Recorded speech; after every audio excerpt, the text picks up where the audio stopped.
दरअसल भारत के ऑपरेशन सिंदूर से पाकिस्तान बौखलाया है और पूरा मुल्क सेना और सरकार पर अब सवाल खड़े कर रहा है। उस पर भारत की कार्रवाई का जवाब देने का दबाव है, इसलिए पाकिस्तान भारत पर हमले की कोशिश कर सकता है।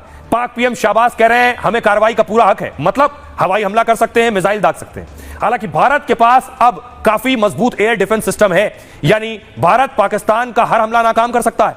भारत पर मिसाइल या हवाई हमले का मतलब है जंग छिड़ना, लेकिन सैन्य क्षमता के मामले में वो भारत से कहीं पीछे है। सीधे जंग हुई तो पाकिस्तान 7 दिन से ज्यादा नहीं टिक पाएगा। पाकिस्तान की आर्थिक हालत बहुत खराब है, इसे वर्ल्ड बैंक और आईएमएफ से $1 अरब की मदद मिलने वाली। अगर पाक जंग में उतरा तो यह मदद रुक जाएगी, इसलिए हमला करने से पहले वो 100 बार सोचेगा। पाकिस्तान ने पहले भी परमाणु हमले की धमकी दी है, क्या भारत के एक्शन के जवाब में वो परमाणु बम दागेगा? पाकिस्तान के रक्षा मंत्री और विदेश मंत्री कह रहे थे उन पर जंग थोपी गई, अब हम अपने तरीके से भारत को इसका जवाब देंगे। क्या पाकिस्तान के बयान का मतलब परमाणु हमला है? वैसे भारत ने ऑपरेशन सिंदूर में सिर्फ और सिर्फ आतंकियों के ठिकाने टारगेट किए। भारत ने पाक के नागरिक या सैन्य अड्डों को निशाना नहीं बनाया, इसलिए पाकिस्तान का सीधे परमाणु हमला करना बहुत मुश्किल है। आतंक के खिलाफ लड़ाई में दुनिया के बड़े देश भारत के साथ है, इसलिए अमेरिका जैसे देश पाक के परमाणु बम को ब्लॉक कर सकते हैं। पाकिस्तान क्या कराएगा?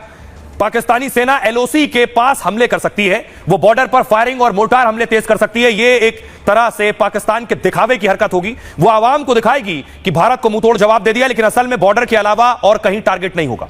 पाक के इस तरह के एक्शन की ज्यादा संभावना है और उसने ऐसा करना शुरू भी कर दिया है। एक और बात जो पाकिस्तान कर सकता है, संयुक्त राष्ट्र सुरक्षा परिषद भी जा सकता है।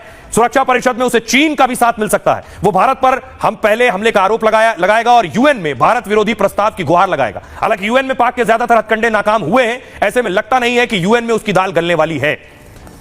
सुनिए जरा क्या कुछ कह रहे हैं शहबाज शरीफ इस हमले के बाद और ख्वाजा आसिफ, जो बड़ी बड़ी धमकियां दे रहे थे और बड़ी बड़ी बातें कर रहे थे।